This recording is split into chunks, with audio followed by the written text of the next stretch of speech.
came across a drifting ship. I took a look inside. I found a note that someone wrote that said, take her for a ride. I set a course for sights unseen, went out to open sea. To my surprise, a bunch of sailors joined along with me. Now we're sailing on the mystery ship, and all the sailors here are really hip. There isn't any cost of membership. All you gotta do is join our trip. Yeah, I'm the captain of the mystery ship, and I'm a-calling all aboard this ship. I'm really hoping that you'll enjoy it up on the mystery ship. So bring a friend and come along with us aboard the mystery ship.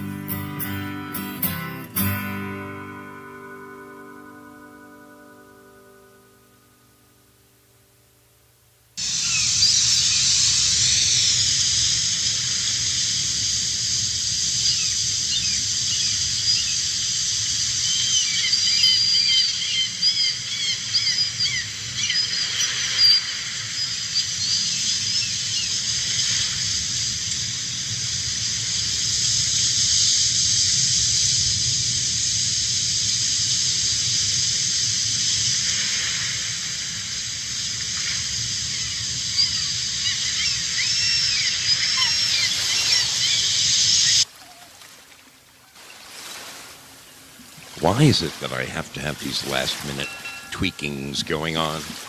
I would just love one time for things to go smoothly here on the mystery ship. Is that too much to ask?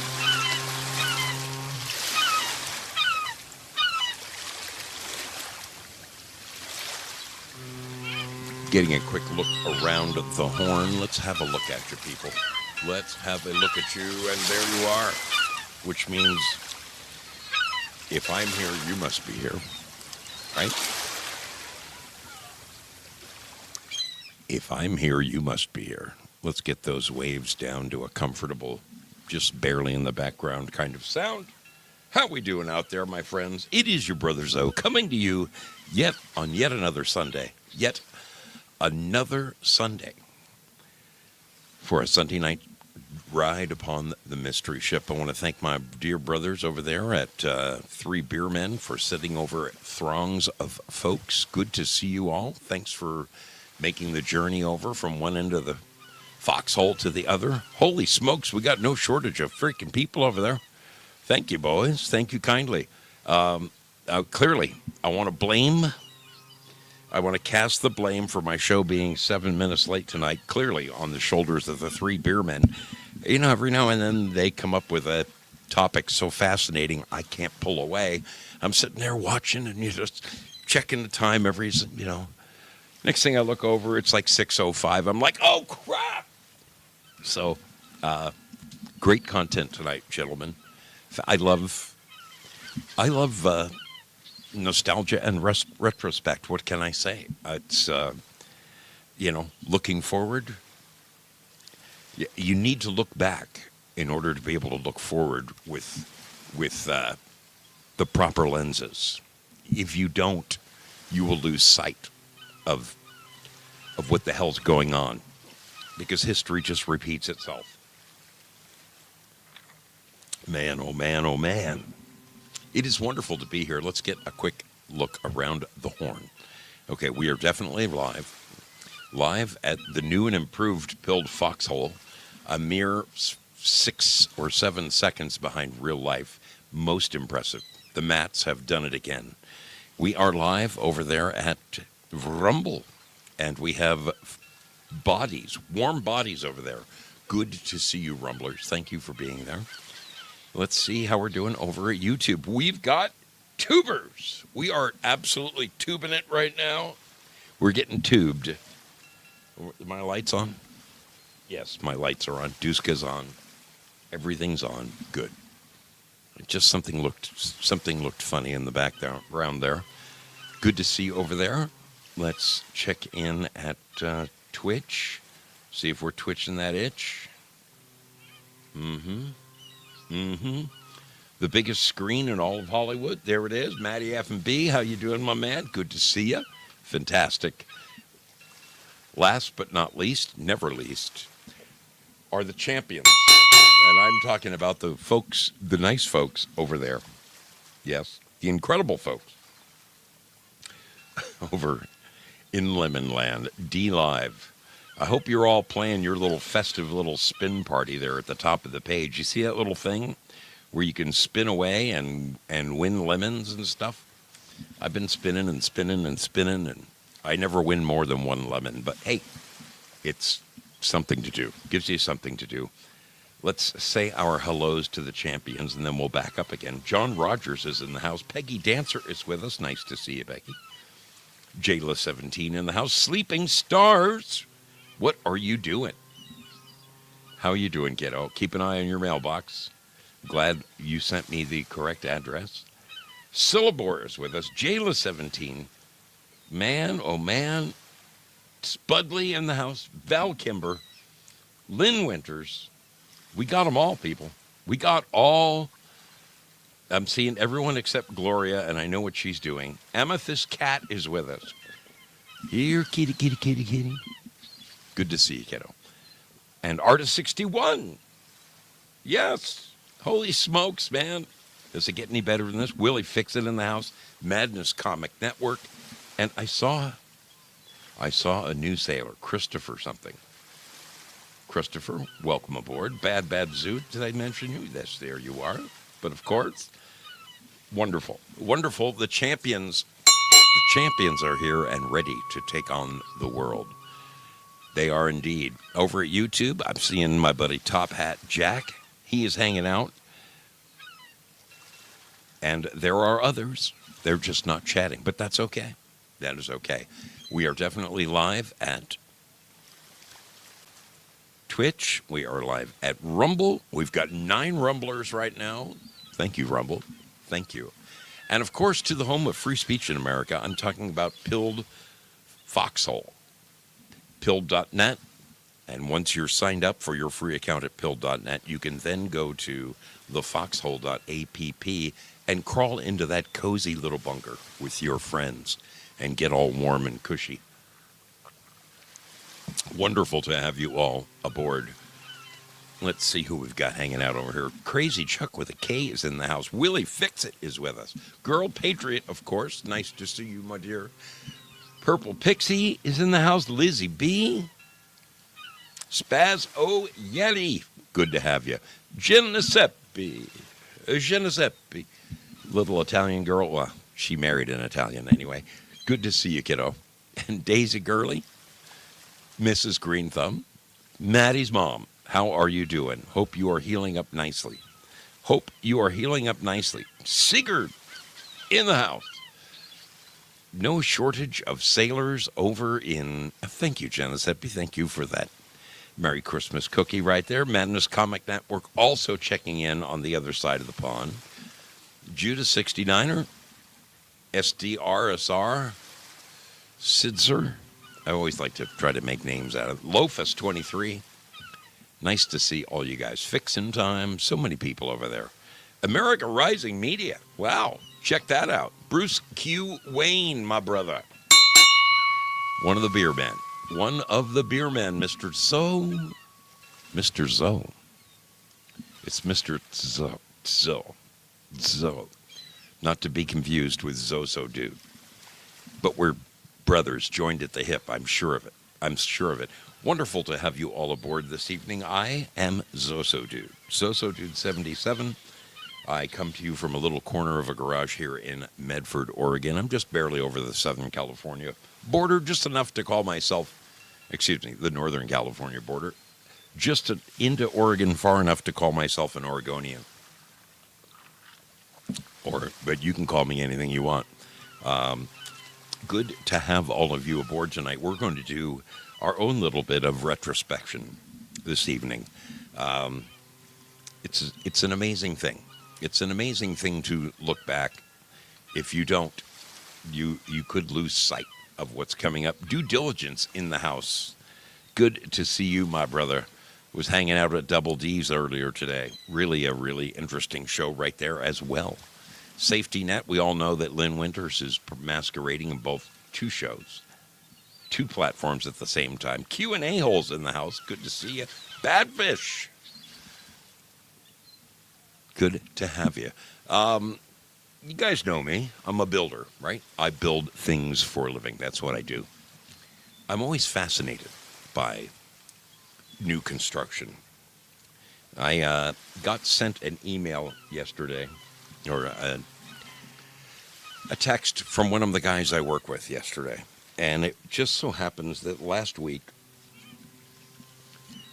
just before our company Christmas party, I stopped in at one of my fellow superintendents' job sites, where we have literally just undertaken the remodel of an ancient structure. I mean, this place is older than God.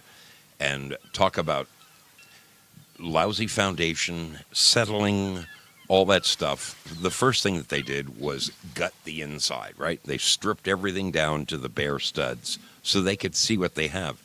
This place, not only did it not have insulation, that's how old it was. 2x4 exterior construction. I mean, we haven't done that since, what, the 30s? Maybe the early 40s. Anyway, the building, as it sits right now, the two outer walls are sitting like this because the foundations are doing this. And the roof, the weight of the roof is pushing this building.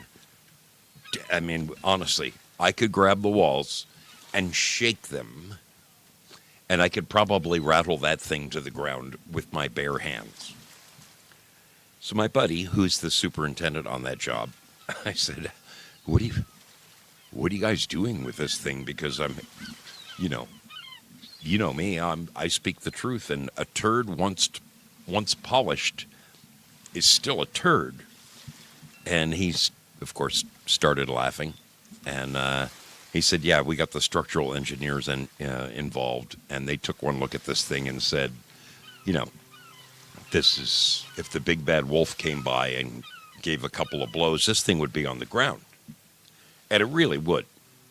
I mean, how this building is still standing, it is beyond me. A serious windstorm could take it down right now. My buddy, who's the superintendent on that job, of course, when you have to bring in the structural engineer and they have to look at the foundations and look at the walls and design, everything from how is this building going to handle snow load to all of the applicable, challenges in retrofitting an old building. It takes time. Okay, unless you are a structural engineer with a staff of 100 who can throw 10 people on it. All right, you do the foundation, you do the walls, you do the wall to roof, you do the truss. I mean, there's so many things that have to be taken into consideration. My buddy sends me a video of someone who lives in that town, in the town where this building is. And this guy is one of those whiny ass, he's trying to be Johnny on the spot. And he wants to, this is the kind of, seriously. Do I say it? Do I say it? Do I say what's really on my mind? This man doesn't have a real job, okay? He works for I'm guessing, the local Shakespeare Festival. He is a props manager, okay? That's what he does. He handles all of the props that they use on stage. There are people who are, useful members of society. I'm talking firemen, policemen, the ladies down at Walmart who check your stuff and, they're accomplishing something each and every day. But a property master, a props master, if that guy disappeared tomorrow, the world would not change. It wouldn't change. Well, this whining, squealing little pissant started making fun of my company, saying, the city council decided to bring in this company, and just a freaking worthless. Anyway, it irritated me, obviously. It struck a nerve. It just... Anyway. I'm going to find some way to have fun with this fellow. I'm going to make a retort video, and if he wants to see what a whiny pissant looks like, I'll match him.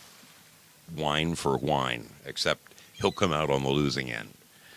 I'll make fun of this little worthless little man. Anyway, but I just don't, that's not really who I am. But when somebody strikes a nerve, he drew first blood. You know what I mean? Feel like I want to Rambo hit this guy. How are you doing out there? It is great to see all of you and your smiling faces. Thanks for being here. Being a construction worker, and you know what? Let's get rid of those. Let's get rid of the harbor sounds. We don't need that anymore. Just don't need it anymore. Done with the harbor. Being a construction worker, I love shit like this. Let me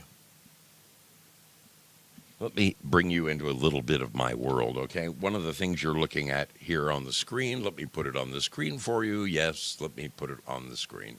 Bingo. This is the building. This is the building of the World Trade Center. Back in the day, people. Back in the day, okay? These are the badass sumbitches who built. Look at that. I mean, they are digging for foundation. They are digging deep. We're talking, these are manly men, okay? This is nothing doing, look at the size of that freaking clevis right there, okay? These are manly men, okay? This has nothing to do with a property master, okay? Property master wouldn't know what to do with himself on a job site like this. Look at this. American Steel going in. This is down in the foundation of the World Trade Center. Let's get up. Let's move up. Yeah, as we're going up into the air, you can see the frameworks of the building right there. This is one badass sumbitch. And as that sucker rose up into the air, each and every one, the amazing thing about the World Trade Center is that it was the exoskeleton, the steel columns were on the outside of this son of a bitch, not on the inside like on the buildings that I build. Okay? Nowadays, we put all of our columns on the inside. And this did have inside columns. Look at those pieces of steel there, okay? Those are a solid 1 inch thick steel I-beams. These are some badass mofos, okay? Those are manly men. Is there any question? Have I satisfied everyone's needs in saying that, look at those guys. They are some of the most badass dudes on the planet. Guys, steel workers, concrete guys, the steel stud, the form setters, the electricians, the plumbers, everybody involved with that project was bad to the bone. And I admire stuff like that. It's a beautiful thing to me. To me, it is.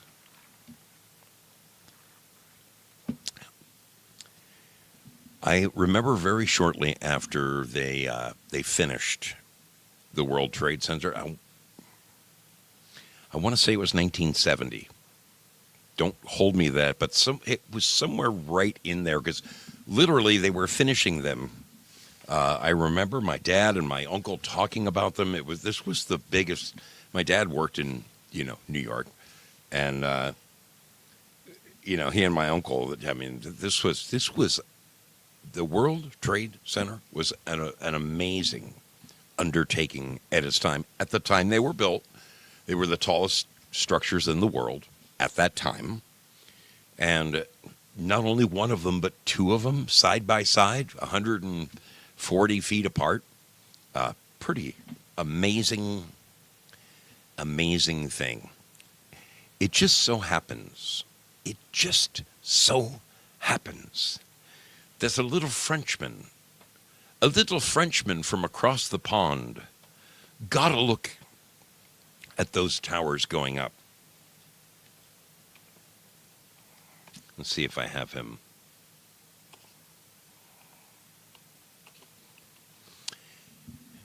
He got a look at those towers going up.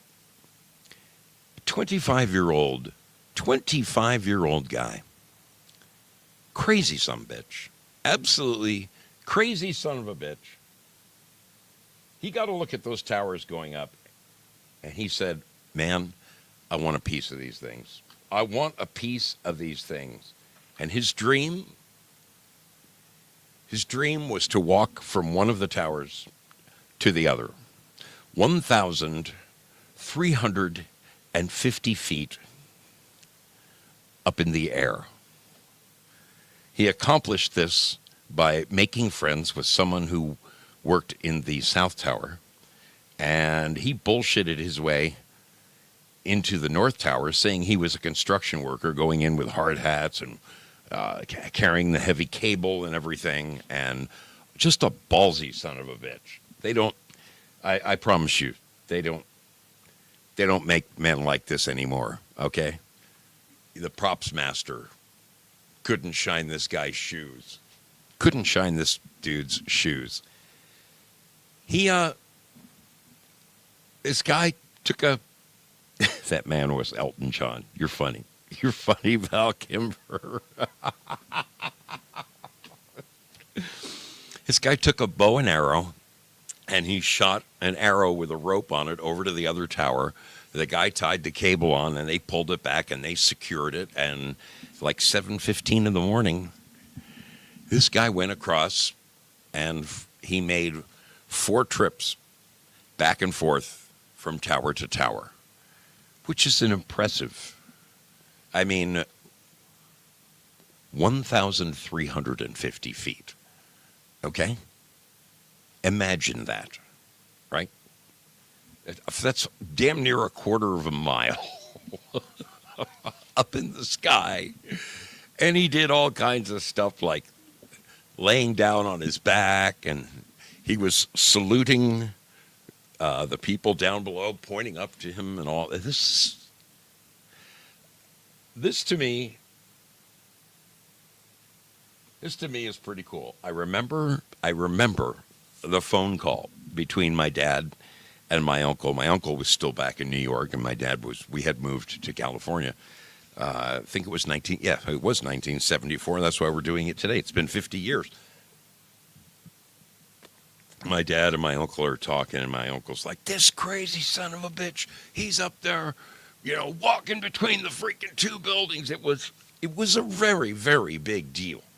And every time he would get close to one of the buildings, the cops would say, dude, you get your ass over here, get on this. And he would turn around and go back the other way. I mean, it's like when you're 25, you're arrogant, you're ballsy, nobody tells you what to do. I mean,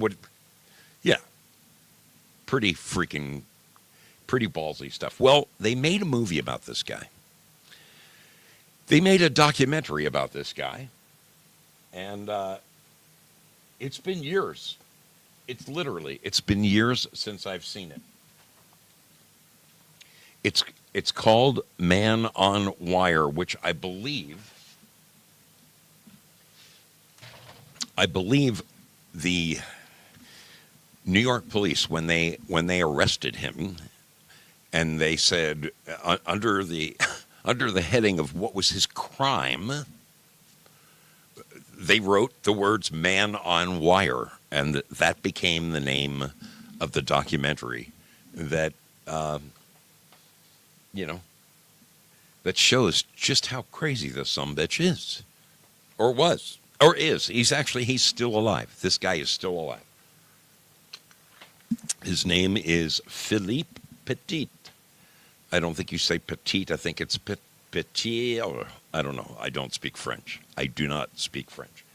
We're going to watch this movie. It was, I think it was August 7th. So yes, I'm about 4 months late from the actual 50th anniversary, but it's been 50 years, and I have seen this movie before, but I haven't seen this. I think the last time I watched this was, it came out in the theaters, I want to say in 2008, and I caught one of those midnight showings in Santa Monica at one of those theaters that normally would show, Anyway, I remember coming out of the film just like literally exhausted. It was exhilarating to see how this son of a bitch put his plan, how his plan came together from France. He planned this for 4 years, and he eventually went and pulled it off. If you don't find this as fascinating as I do, then, well, there's something wrong with both of us. I got the wrong audience, and you definitely have the wrong guy to watch. But seriously, we're going to watch this little documentary. I need to start it right now in order for it to finish at the end of my show. So let me turn off some lights around here. Let me turn off some lights.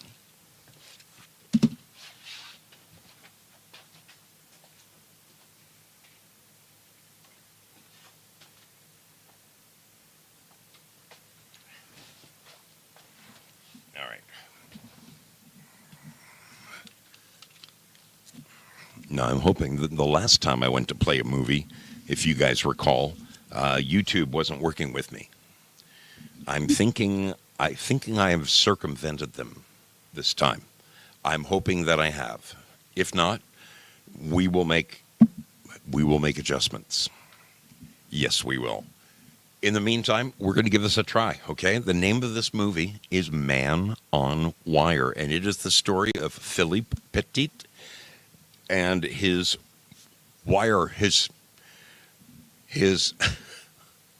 walking across from the World Trade Center to the World Trade Center. Just an amazing freaking story right here. Let's see if we can get this to play.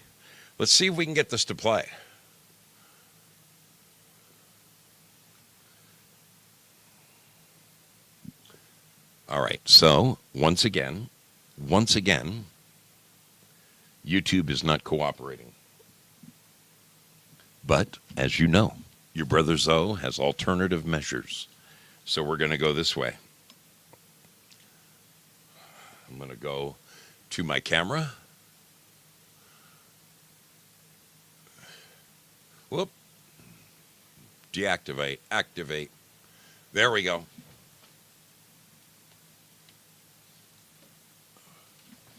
Oh, let's turn off the background light. Yes, it's kind of like the old days when you used to pirate films, remember? I'm thinking it's going to work. Let's see if we've got volume and everything. Are you ready? Okay. What's going on here? Give me my volume. We got volume. Let's see.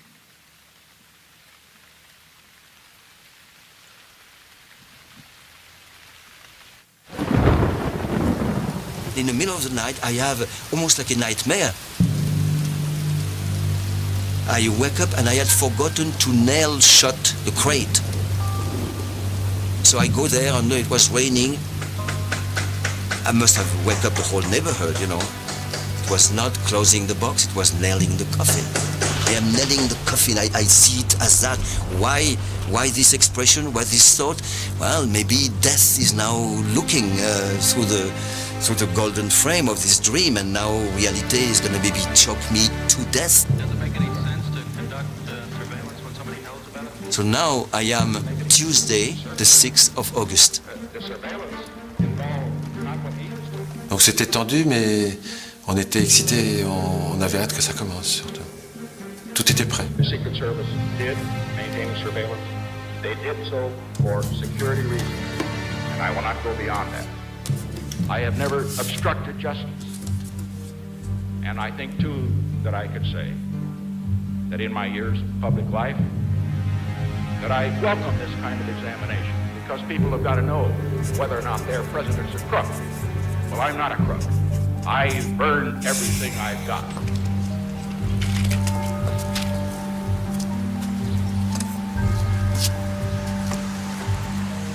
Everybody was getting more and more nervous, and finally we're all ready and said, okay, let's go. So we jump in the truck.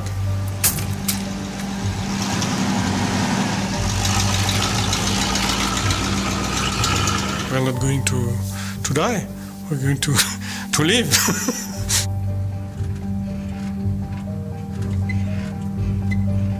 Je me souviens du silence extrêmement tendu qu'il y avait dans la camionnette. Alan était absolument sombre, Philippe extrêmement tendu, moi j'étais glacée et très inquiète. Donc j'étais déguisé en déménageur avec casque, chemise. Pour faire américain, donc beaucoup de stylos dans la poche, il paraît que c'est un détail typiquement américain.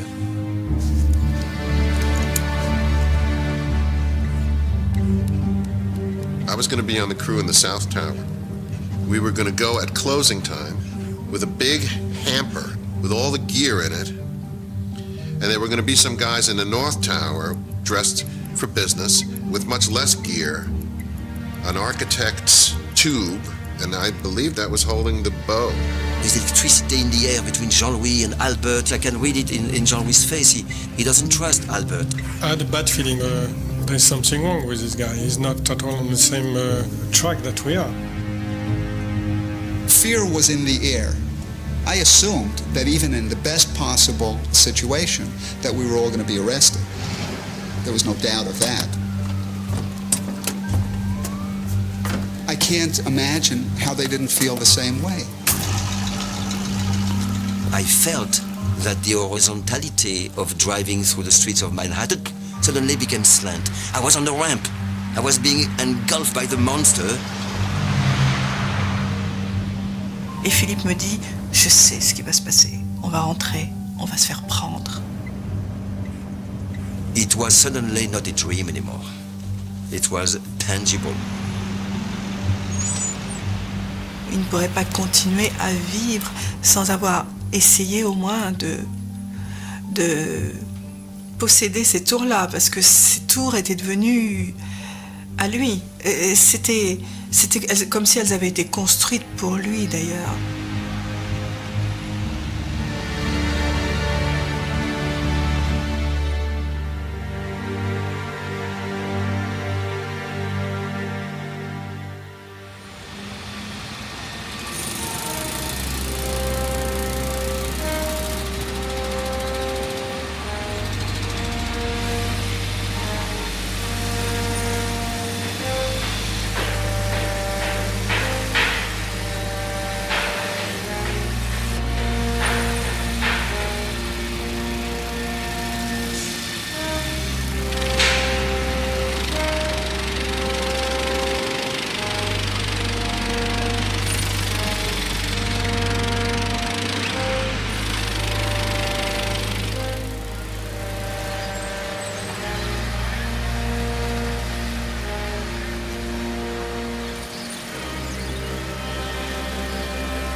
Once upon a time.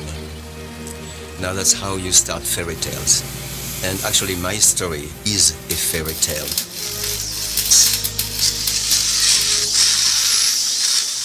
Here I am, young, 17 years old, with a bad tooth in one of those uncolorful waiting room of a French dentist, and it's really lit with a little 40-watt bulb, and you have old ladies and people, you know, sheepishly looking at magazines. It's quiet, and suddenly I freeze.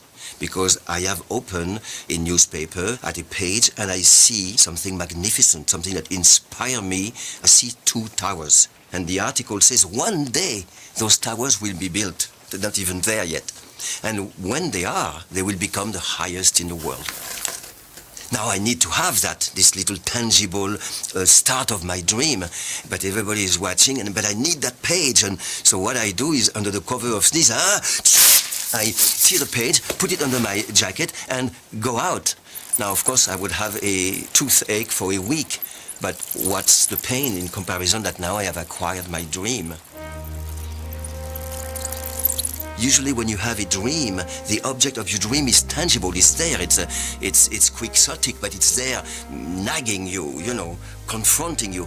But the object of my dream doesn't exist yet.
J'avais 20 ans et j'étais une jeune fille très timide, très timide.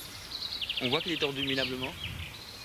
C'est l'endroit où tu poses. J'étais extrêmement surprise par ce personnage et encore plus surprise quand, à peine il m'a rencontrée, à peine il a pris le temps de me connaître, qu'il m'a fait une cour acharnée, m'apportant des bouquets de fleurs, me donnant des rendez-vous, m'envoyant des petits billets doux. J'étais complètement surprise, je me sentais totalement envahie, harponnée, c'était vraiment ça. Et il a commencé à me présenter son fil, un fil installé au fond d'un jardin. Et je passais des heures à le regarder marcher.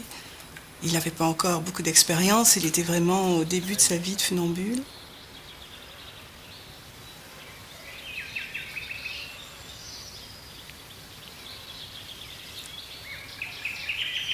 On est devenus vraiment inséparables. Et dans sa vie, j'ai complètement oublié la mienne d'ailleurs, et lui ne se préoccupait pas non plus de savoir si j'avais un chemin à suivre. C'était évident qu'il fallait que je suive le sien.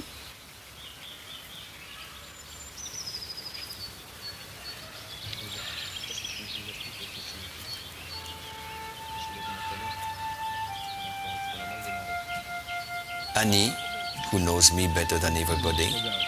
Annie, who was at my side during my discovery of the wire, whose large green eyes move me. When we embrace, we look like two kids plotting our next piece of mischief.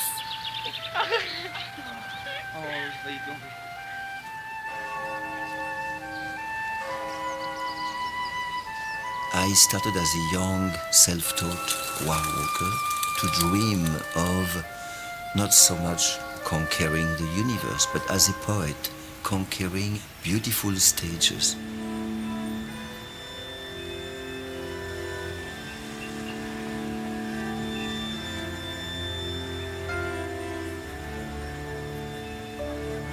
One day he said, I really would like to put a wire on Notre Dame. And first day I thought it was a joke, but in the meantime I knew that there was something a little bit real about it. And then we started to talk more and more about it. And then we started to plan it. It took about a year to find the right way to do it. Jean-Louis m'avait immédiatement dit que c'était illégal, oui. Donc je savais que c'était illégal et c'est ce qui évidemment m'excitait un petit peu. Mais illégal, mais pas vilain, pas laid.